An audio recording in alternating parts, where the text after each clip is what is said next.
Durante la segunda mitad del siglo XX surge en Canarias un movimiento nacionalista cuyos ideales confrontan con el régimen franquista, el MPAYAC. El movimiento para la autodeterminación e independencia del archipiélago canario fue considerado por algunos un grupo político de ideología de izquierdas, mientras que otros le ponen la etiqueta de grupo terrorista. Nosotros jamás desarrollamos una violencia donde hubiesen muerto, sino que queríamos llamar la atención, una de petardo. Incluso es que las bombas que se ponían no eran bombas extraordinariamente agresivas, ¿no? Sino se le decían petardos más bien. Cuando pusieron la bomba en el Corte Inglés, que además la pusieron en la zona de ascensores de la planta baja, casi la salida de Juan Manuel Durán, que ellos han dicho nunca que no tenían ganas de matar. Si llega a abrirse el ascensor con gente en ese momento, hay muertos. Hoy Objetivo Canarias profundiza en el pasado en busca de la diferencia. ¿Qué fue realmente el MPAYAC?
He aquí la voz de Canarias Libre, emisora del movimiento por la autodeterminación y la independencia del archipiélago canario, el MPAYAC.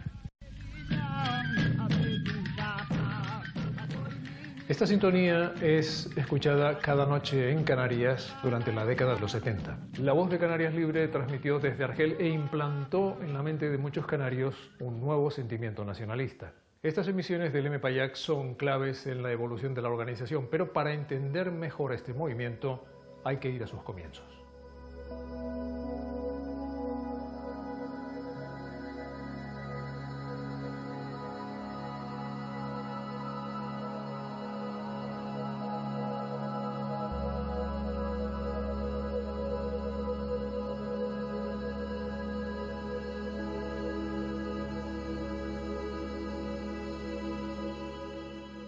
Si bien el MPAYAC surge en el año 1964, tenemos que remontarnos hasta la década de 1950 para encontrar ya ciertos atisbos de independentismo, de nacionalismo canario en las islas. Tenemos constancia de una manifestación en la década de 1950 en Canarias, en la cual hay unos manifestantes que portan una pancarta, unos estudiantes que portan una pancarta que dicen: antes de la guerra y durante la guerra fuimos españoles, ahora somos canarios.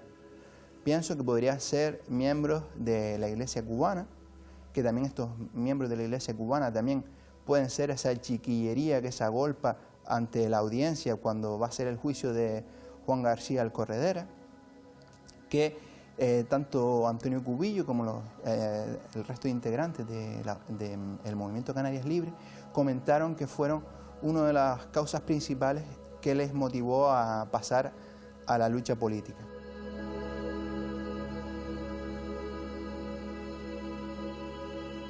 Surge a comienzos de la década de 1960 y considera que Canarias es una colonia después de la Guerra Civil Española. Lo conforman Fernando Sagaceta como líder, posiblemente Antonio Cubillo. Los cabecillas del Movimiento Canarias Libre son detenidos en marzo del año 62, después de una serie de acciones en las cuales predomina la pintada del Estadio Insular a fines de marzo del 62 y son juzgados por un tribunal militar. Son llevados en un primer momento a Barranco Seco. Las madres de muchos de esos militantes buscan firmas del obispo y de las autoridades y de las personas de la ciudad de Las Palmas para pedir su libertad y después son enviados a cárceles en la península.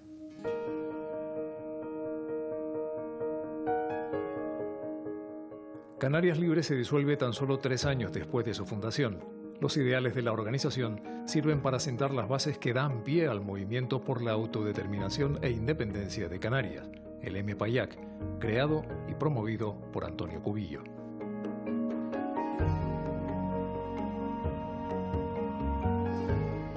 Canarias Libre sigue su camino y aparece en escena una figura importante que es la de Antonio Cubillo. ¿Quién es Antonio Cubillo? Antonio Para Cubillo, centrarnos. en ese momento, finales de los 50, principios de los 60, es un abogado laboralista, pionero, monta un despacho al servicio de la clase obrera y empieza a liderar a esos grupos que se están viendo perjudicados por los cambios económicos, ese proceso de modernización, de tecnificación, de eliminación de los modelos tradicionales económicos, y Cubillo va a capitanear, le va a dar fuerza y los va a llevar, les va a dar otra dimensión, ¿no? Aparece el MPAYAC, que es el Movimiento para la Autodeterminación y la Independencia del Archipiélago Canario. ¿Qué relación tiene MPAYAC con Cubillo, con Canarias Libre? ¿Qué es el MPAYAC? MPAYAC y Antonio Cubillo son, digamos, la misma cosa. No se puede explicar el MPAYAC sin Antonio Cubillo porque él es el que le da vida, es el que lo dirige, el que le da estructura, le emite sus fundamentos ideológicos y estratégicos. Entonces, Cubillo mantiene esa actividad de la que hemos hablado hasta el año 62, en el que tiene que salir de aquí exiliado. Resumiendo mucho, termina en Argelia gracias a la intermediación de un amigo que conoce en París y Argelia, que en aquel momento estaba acogiendo a los líderes de los movimientos de liberación africanos o de otros grupos opositores a los regímenes no democráticos que existían en Europa, él se inserta completamente dentro de lo que viene a ser el fenómeno de descolonización, que en los años 60 en África tiene un auténtico auge.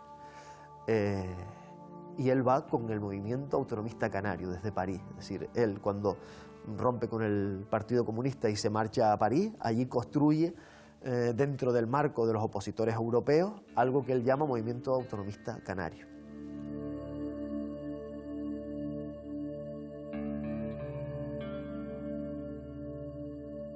Conecta el MPAYAC con el movimiento Canarias Libre y posteriormente da las ideas del MPAYAC y crea la bandera nacional de Canarias con la disposición de 3 franjas verticales, blanca, azul y amarillo, con 7 estrellas verdes en el centro, que representan la igualdad de las islas sobre el océano.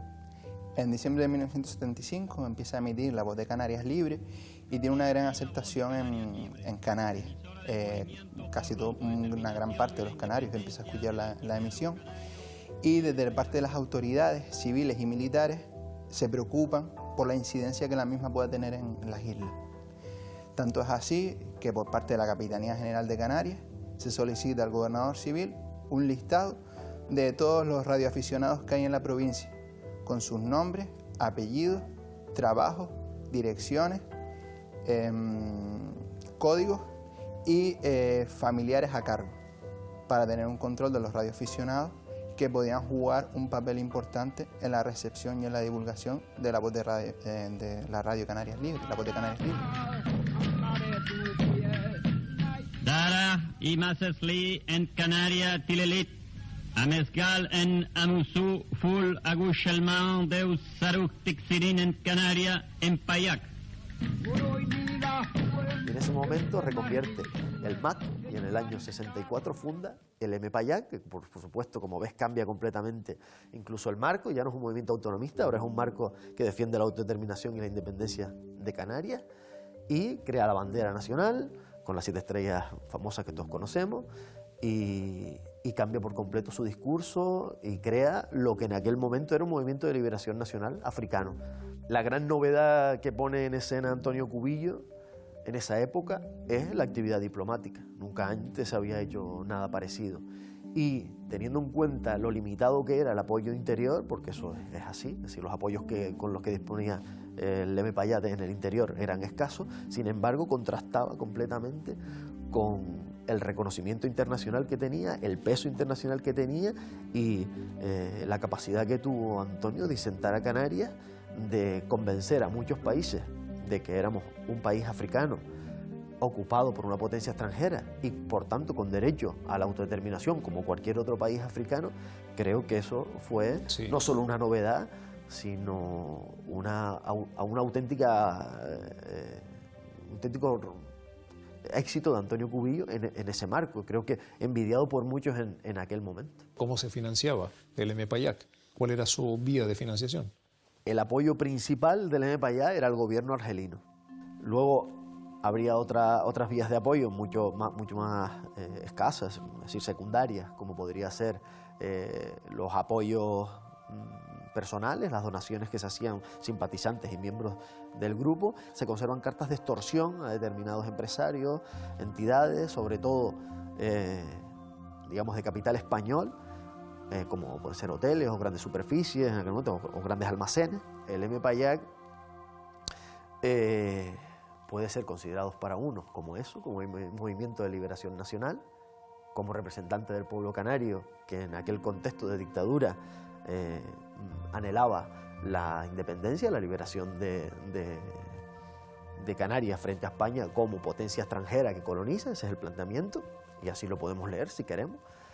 Y luego otros que consideran que el M. Payat es un grupo terrorista que pues desarrolla una serie de acciones con unos fines políticos, que utiliza la violencia política como estrategia para derrocar, en este caso, pues, a un gobierno legítimo, que en este caso puede ser el Estado español dentro del marco de Canarias.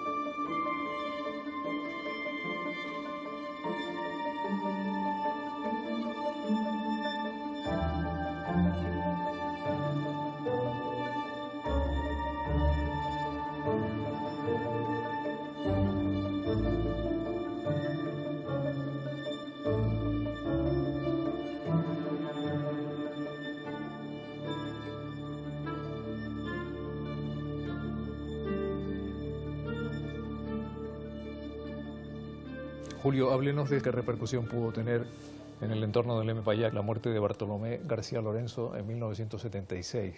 Sí. Anteriormente a la de Bartolomé hubieron dos muertes de dos luchadores por la independencia de Canarias. Esas dos muertes fueron también ocasionadas por la policía española. Fueron asesinatos, como fue el de Bartolomé, como fue el de Javier Fernández Quesada. Eso fue de madrugada. Bartolomé entraba a su casa y cuando algo le llamó la atención cerró la puerta, y a través de la puerta fueron casi entre 15 y 30 balas que lo atravesaron, entre ellas balas que estaban ya prohibidas por el Acuerdo de Ginebra. Eso ocasionó una gran revuelta tanto aquí en Gran Canaria como en Tenerife. El pueblo de Somosierra llegó a acoger a cerca de 200 policías nacionales, policías que antes se le decía la policía armada, ¿no? Policías nacionales con sus armas y todo, y los tuvieron secuestrados durante unos días. Luego se negoció y los soltaron. Esa muerte y la de Javier Fernández Quesada, otra muerte también que no se aclaró nunca, que fue el disparo a quemarropa, y digo quemarropa porque está el informe del médico forense en el que decía que había pólvora alrededor en su vestimenta. Ese crimen sigue ahí aún, a la espera de solución, junto con Bartolomé García y otro más que matan aquí en la dársena militar de aquí de Las Palmas, que lo matan supuestamente, según el informe, de rodillas, porque el tiro tiene una trayectoria de arriba hacia abajo de un arma corta. ¿Y estas muertes reafirman la necesidad de ir a la lucha armada del Sí, M-Payac? sí. Es la reafirmación de que Sí. es el momento de empezar una lucha armada. Sí, se crea la necesidad de poder defenderse la población. No se llegó a matar a nadie, el M-Payac jamás mató a nadie, y eso está ahí en los informes. La única persona que murió fue un guardia civil en Tenerife desarticulando una bomba del M-Payac, y murió como consecuencia de la desarticulación de esa bomba cuerpo a cuerpo allí, pero no porque lo mataran directamente nadie del M-Payac.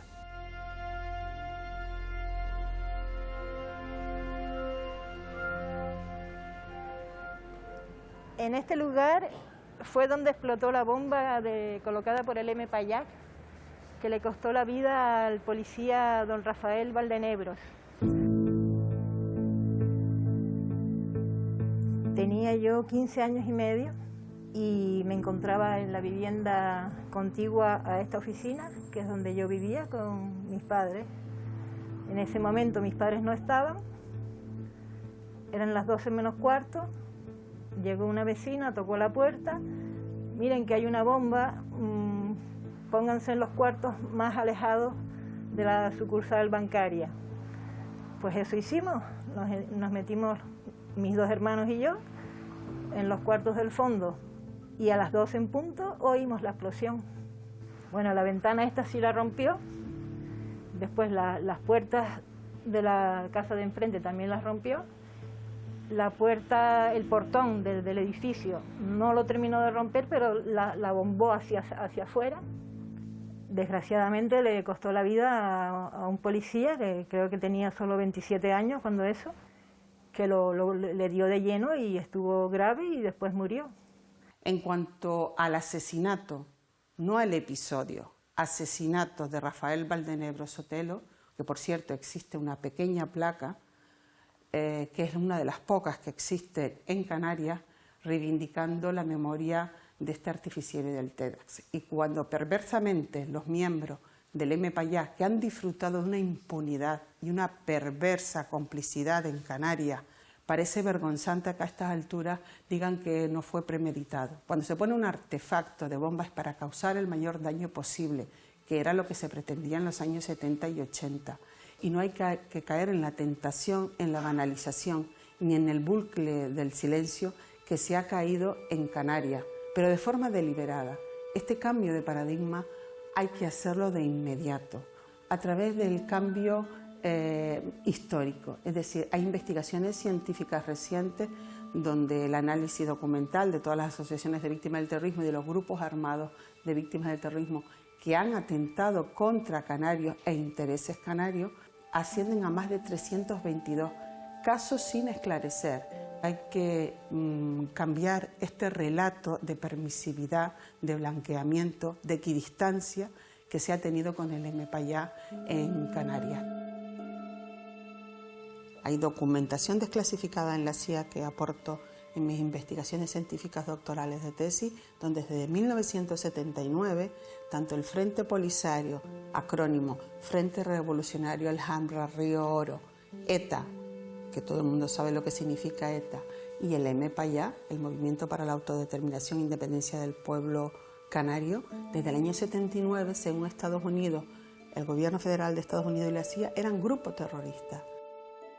Inició una escalada violenta de más de 100 atentados violentos y terroristas, que no petardazos, desde Rotterdam hasta Gran Canaria, como fue el diario de Las Palmas en aquel momento y la provincia, en Simago, en Galerías Preciado, en el aeropuerto de Gando de Gran Canaria, donde puso una bomba y donde fue herida gravemente Marcelina Sánchez el 27 de marzo de 1977, y luego un posterior aviso de bomba, un segundo, que propició el desvío de todos los aviones hacia el aeropuerto de Los Rodeos, y donde desgraciadamente los dos Boeing 347 de la KLM y de la Pan Am chocaron como consecuencia de estos avisos y ese traslado de todos los aviones de bomba, produciendo la mayor catástrofe aérea de 583 muertos.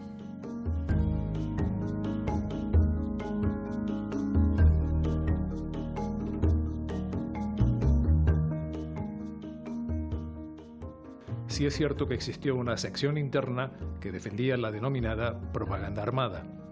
Desde el otro lado del charco, en Venezuela, un grupo da apoyo al movimiento y comienza su formación militar.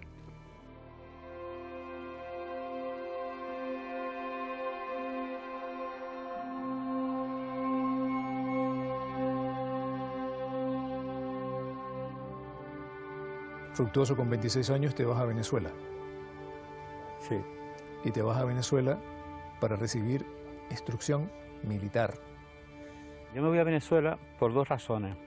Una, porque quería irme, tenía interés yo en salir de Canarias como joven, ya Tenerife se me había quedado pequeña y necesitaba. Y otra, me habían llevado comentarios de un compañero que tenía un familiar que era Policía Nacional y que el Policía Nacional en una cena de Navidad había comentado que el que faltaba por darle un repaso era a este que está aquí.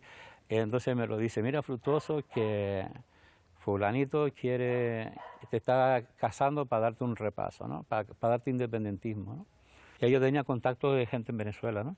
Y una vez en Venezuela me vinculo con ellos, ¿no? Me relaciono con ellos y entonces nosotros nos reuníamos en el Club Archipiélago.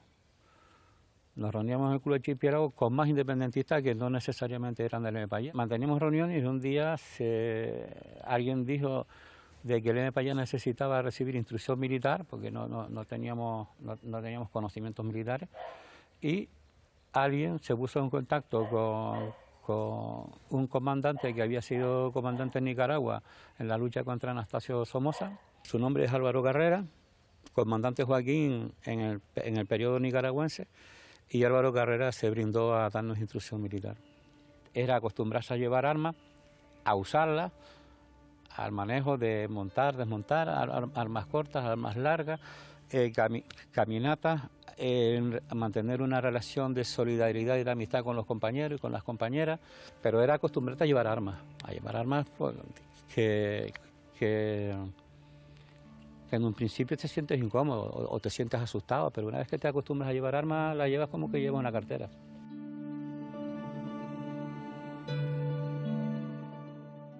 ¿De dónde venían las armas? ¿Quién les proporcionaba las armas? ¿Quién las financiaba? En el periodo de entrenamiento las comprábamos nosotros. Nosotros hacíamos una vaquita todos los meses, aportábamos dinero. Una de las primeras armas que nos llevó fue una Ingram 9 milímetros Parabellum, que fue una donación que hizo un abogado, ¿no? Y así sucesivamente. Es decir, las armas venían o bien por donación de dinero o bien porque nos entregaban armas directamente. Cuando uno se pertrecha ya de armas, ya tiene incluso, supongo, marcados unos objetivos. Claro. ¿Cuáles eran? Los objetivos nuestros eran preparar una organización y poner esa organización a las órdenes de Antonio Cubillo.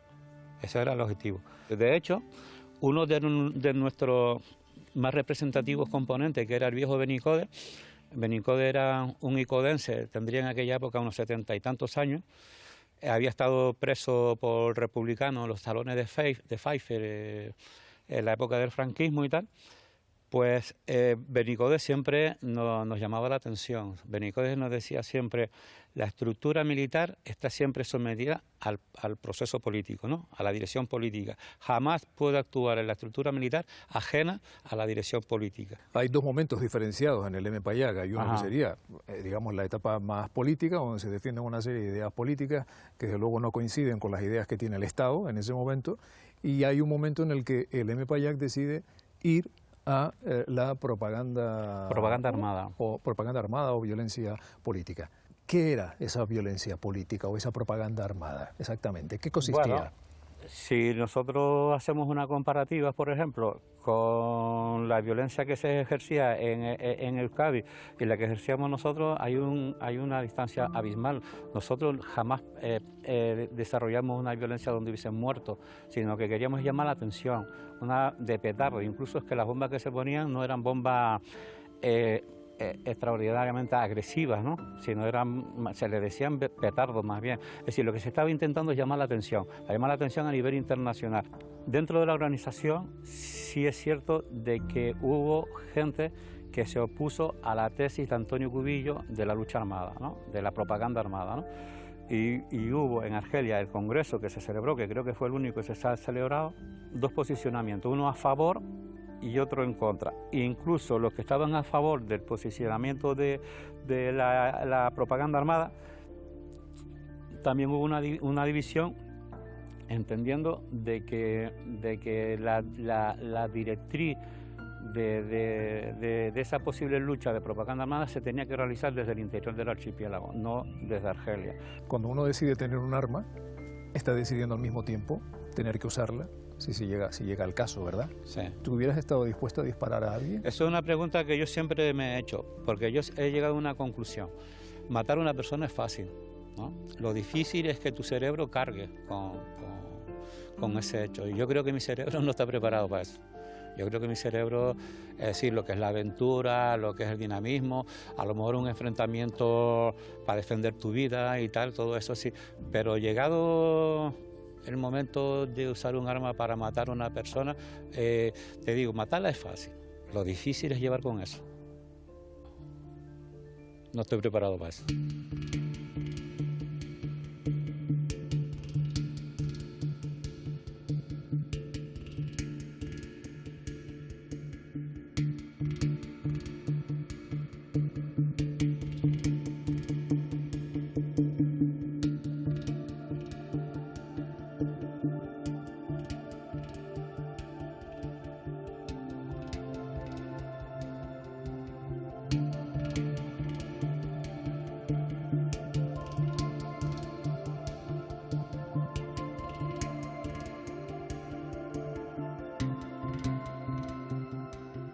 José, para empezar, me gustaría que nos definiera, antes que nada, qué es terrorismo. Yo suelo aplicarme la definición de terrorismo de la CIA, del Servicio de Inteligencia de Estados Unidos, la cual la define como violencia premeditada, políticamente motivada y perpetrada contra objetivos no combatientes por organizaciones subnacionales. Y atendiendo a esa definición de terrorismo de la CIA, el MPAYAC, que era el Movimiento para la Autodeterminación y la Independencia del Archipiélago Canario, ¿podía ser considerado un grupo terrorista? En España no me cabe duda de que estuviera considerada por las fuerzas y cuerpos de seguridad del Estado como organización terrorista. Lo que pasa es que le pilla en una época lo que en estudios de terrorismo definimos como la tercera oleada de terrorismo, que se caracteriza por los movimientos de liberación nacional, ¿no? En las cuales coincide con ETA, coincide con la Organización de Liberación de Palestina y otras tantas. Entonces, claro, puede ser la coyuntura histórica y la narrativa también de ese momento. Yo creo que todas las ideologías y perspectivas son defendibles siempre y cuando estén dentro del marco legal, dentro del marco de la ley y de la Constitución. Pero claro, en aquella época, bajo una dictadura franquista, una dictadura militar, era otro entorno, era otro entorno.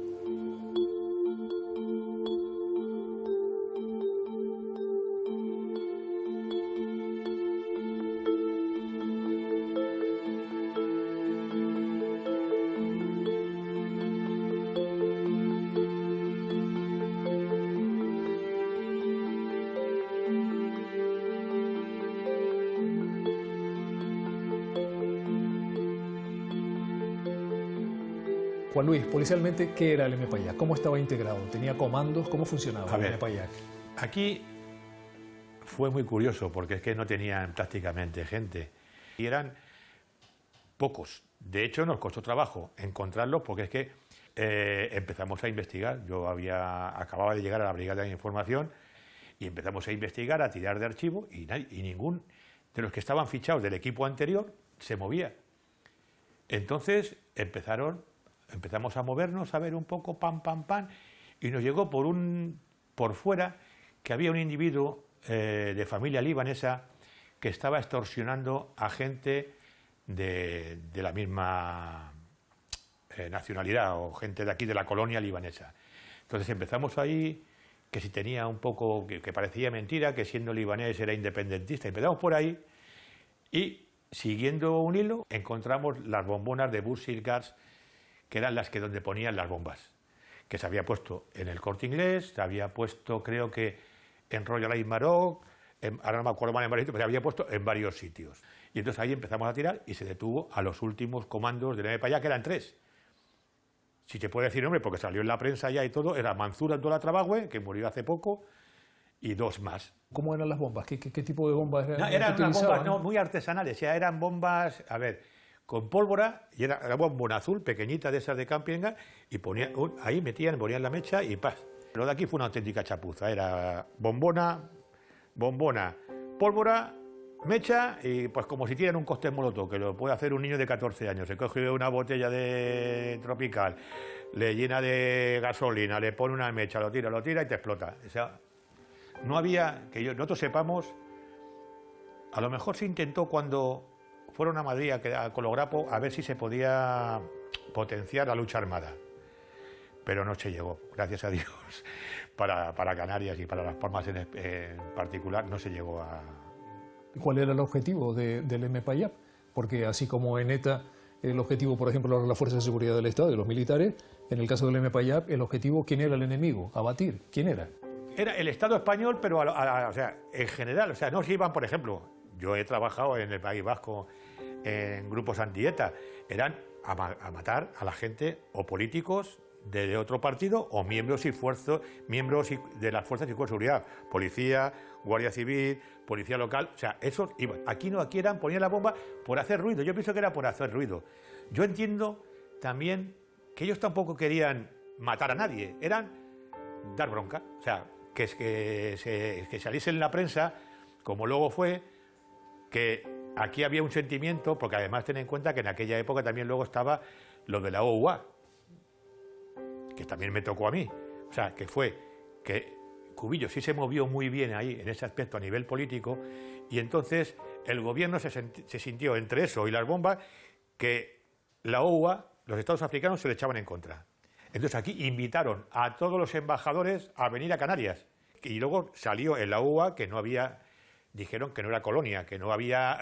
población negra, ni idioma propio, que era España o fuera de la metrópoli, pero territorio español. ¿Y contactos entre el MPAYAC, ETA, el Grapo, los hubo? No, con el Grapo seguro. Con el Grapo seguro, además fue en un piso cerca en el centro de Madrid, cercano al Rastro. Ahí hubo un grupo, que ahí sí nos asustó, porque en aquella época el Grapo había empezado fuerte. ¿Solían avisar cuando colocaban un artefacto explosivo? No, ¿llamaban antes? Nunca. Así como otros sitios sí, otros partidos avisaban. Esto, por ejemplo, ETA alguna vez ha avisado, pero estos no avisaban, no, nunca. Cuando tal, es que nos pillaba de improviso. Que además también la brigada de información, aquí éramos 4 también, o sea que tampoco éramos muchos. ¿Usted diría que eran un grupo organizado, bien organizado? ¿Tenían una estrategia? No tenían estrategia ninguna, o sea, era, ya te digo, los que estaban poniendo las bombas aquí, los 3, el Manzur Abdullah Trabagüe y los 2 más, llamaron a Cubillo, a Argel, oiga, ¿ponemos bomba? Y el otro dijo, sí. Y empezaron a poner bombas. Cuando pusieron la bomba en el Corte Inglés, no en galerías, en el Corte Inglés, que además la pusieron en la zona de ascensores de la planta baja, casi la salida de Juan Manuel Durán, que ellos han dicho nunca que no tenían ganas de matar. Si llega a abrirse el ascensor con gente en ese momento, hay muertos.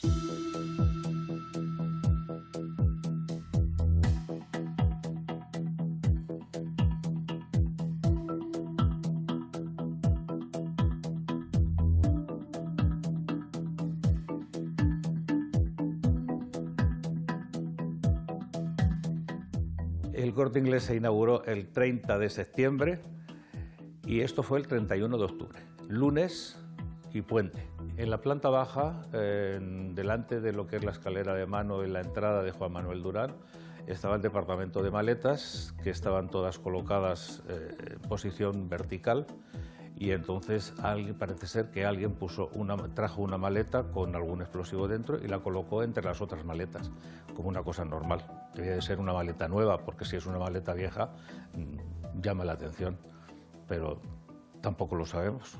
Nosotros estábamos en la planta tercera, que era la planta infantil, bebés y juguetes. Y bueno, fue una explosión o un ruido muy fuerte y bueno, pues la tienda estaba bastante llena, a tope. Entonces ese ruido que se produjo subió por la escalera de mano, porque es un ruido impresionante, y lo que nos dijeron es que estaban bajando un mueble por las escaleras y que el mueble se había caído. No nos dijeron nada más. La gente continuó trabajando tranquilamente y fue a partir de 5 o unos minutos más cuando una señora que estaba tan tranquila, que debió de subir de abajo, que dijo que había explotado un artefacto o una bomba o algo en la planta baja. Lo dijo en voz alta y es cuando la gente un poco se puso nerviosa. Pero la señora estaba muy tranquila, no lo dijo en plan gritando o hay que salir corriendo de aquí. No, no, lo dijo muy tranquila, lo que pasa es que la gente la oyó y entonces pues los nervios te pueden traicionar. Yo paré las escaleras mecánicas de la planta tercera a la segunda y paré, no sé si ya habían parado también de la cuarta a la tercera. Entonces nosotros lo que hicimos fue tranquilizar, abrir las salidas de emergencia y que encauzar a todo el mundo hacia las salidas de emergencia, sin problemas, sin histeria. ¿Nerviosos? Pues un poco, porque no sabíamos lo que era, pero no hubo ningún problema. No sabíamos quién había sido. Yo me enteré al día siguiente, cuando compré el periódico y vi en El País que El País ponía que habían tenido una llamada diciendo que habían sido ellos. El día 2, después del día festivo, la gente venía, nos preguntaba y no, la gente siguió exactamente igual.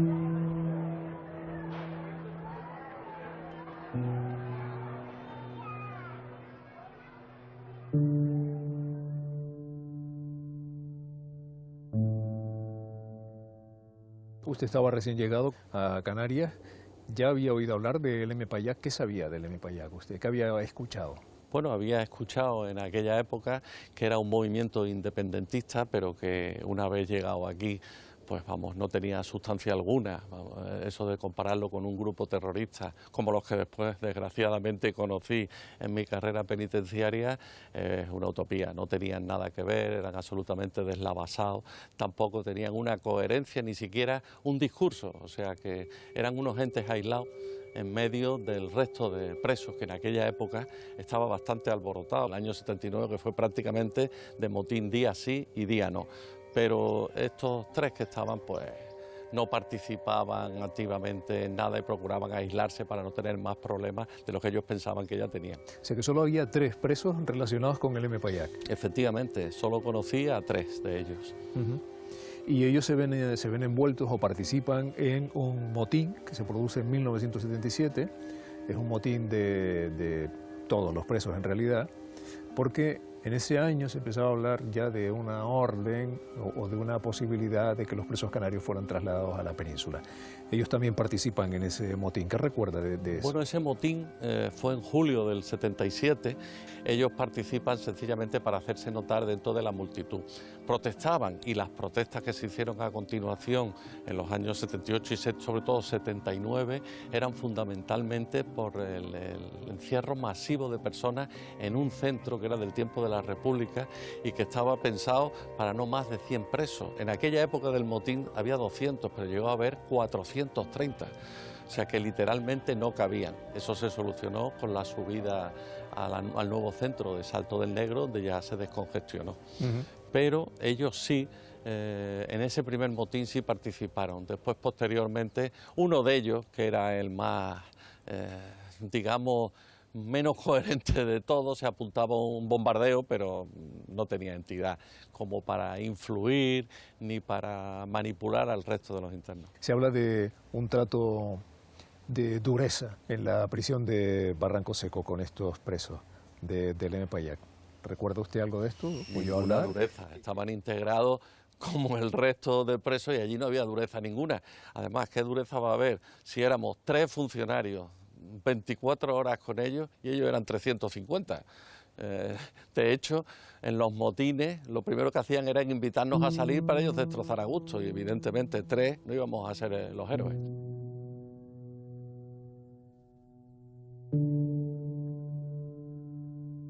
Usted fue arrestado en aquellos años también. ¿Por qué? ¿Cómo fue su arresto? ¿Por qué le arrestaron? ¿Cuál era el cargo? El cargo era como en grupos, ¿no? Fuimos arrestados uno detrás de otro en grupos y se nos acusaba de terrorismo, ¿no? Cuando se acusa a una persona de terrorismo puede ser real, que sea un terrorista, pero hay que demostrarlo, y otra se acusa de terrorismo porque así aleja un poco la ayuda del pueblo. Es un ser maldito, es una persona que hay que torturarla y ejecutarla porque es un terrorista, ¿no? Julio, háblenos de Solidaridad Canaria. ¿Qué era Solidaridad Canaria? ¿Cómo consigue legalizarse? En el 76 ya se estaba preparando algunas personas aquí en Las Palmas para hacer una organización para defender la cultura y sobre todo los derechos de los presos y llevar ayuda a los familiares.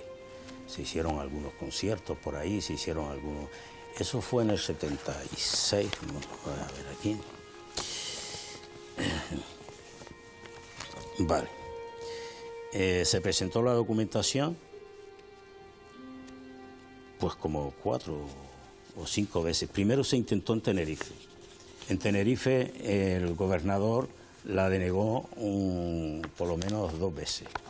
Y luego aquí fue denegada otras 4 o 5 veces. Y luego Solidaridad Canaria envió cartas a políticos canarios directamente, a sus personas, bueno, pues para que echaran una mano porque era una organización, una asociación cultural sin afán de lucro y que era para ayudar a los presos y defender lo que es la cultura canaria en todos los ámbitos, ¿no? Y fue legalizada finalmente. Y fue legalizada, pero fue legalizada después de insistir, porque el gobernador civil de Tenerife, Mardones, y el gobernador de aquí tenían un rechazo total hacia eso. Y eso ocurría justo con lo que nombramos antes, la muerte de Bartolomé García, la muerte de Javier Quesada.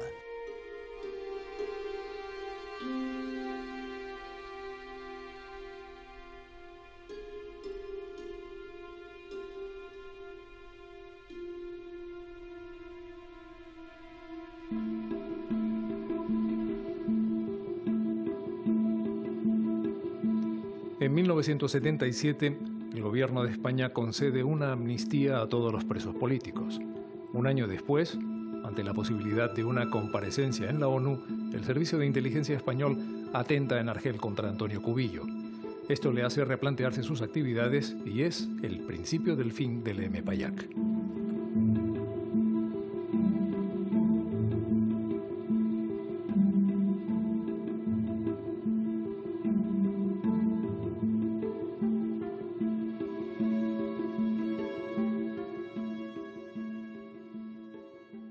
Hubo un atentado contra él y fue un atentado de Estado.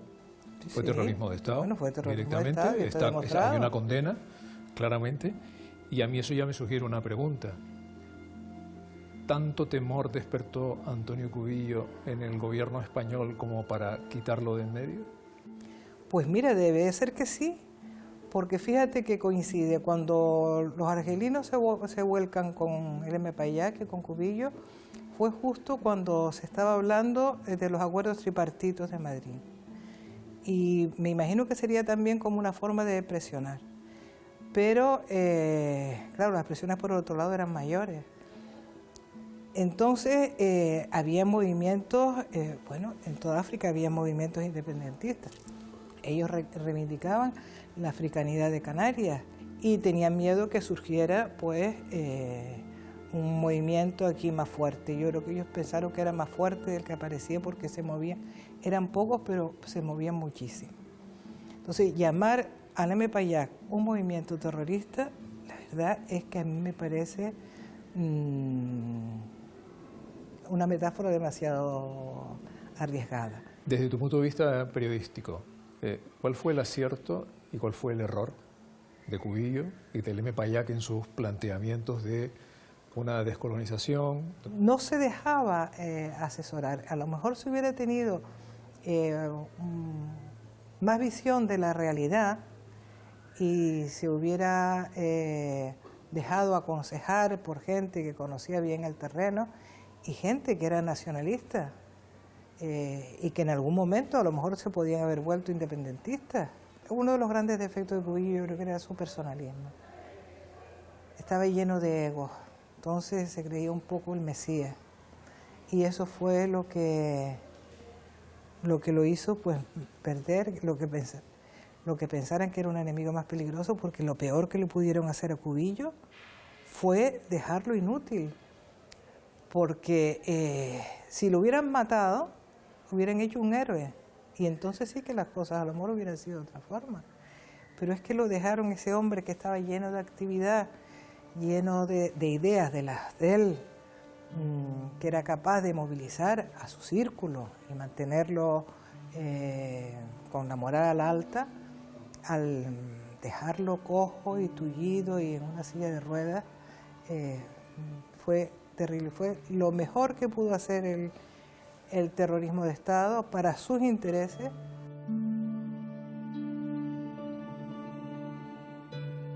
Antonio se acobardó, que yo no critico el hecho que se haya acobardado, porque es un ser humano y entiendo que pueda ser lógico después del atentado que sufrió, pero Antonio indudablemente se acobardó y se entregó. Es decir, cuando va a Madrid va a firmar una entrega.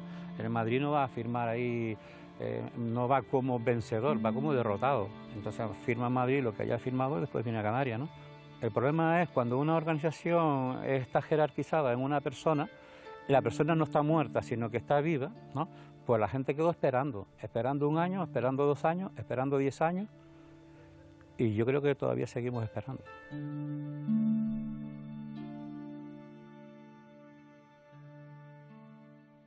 ¿Cambió Antonio Cubillo?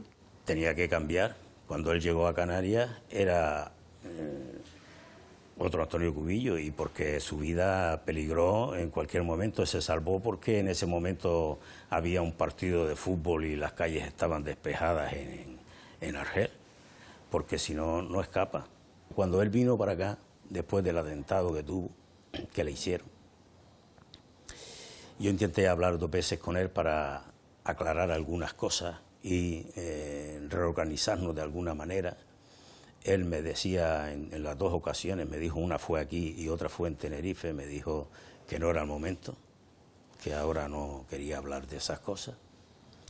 Y yo me vine para acá cuando estaba en Tenerife y aquí pues sí. Digo, pues no voy a hablar más. ¿Y el movimiento pervive en la actualidad? Este movimiento, este ideal independentista, ¿pervive, sobrevivió al propio Cubillo? Sí, sí sobrevivió, y después de ahí pues surgió ya cuando él vino el Partido Nacionalista Canario, que se fortaleció, y hubo gente que era del M. Payac que se pasó al Partido Nacionalista.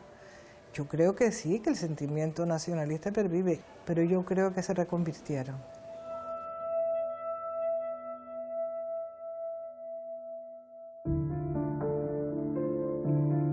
En el imaginario colectivo canario, el M. Payac ha quedado como un lejano recuerdo vinculado con la autodeterminación y la lucha armada. La violencia no está justificada bajo ningún concepto ni por causa alguna, pero no podemos obviar la repercusión política y social que tuvo el fenómeno del M. Payac durante sus años de actividad, y tampoco que forma parte de nuestra historia. Conocer el pasado siempre nos ayuda a no repetir los mismos errores, a entender el presente que vivimos y, sobre todo, a construir un mejor futuro.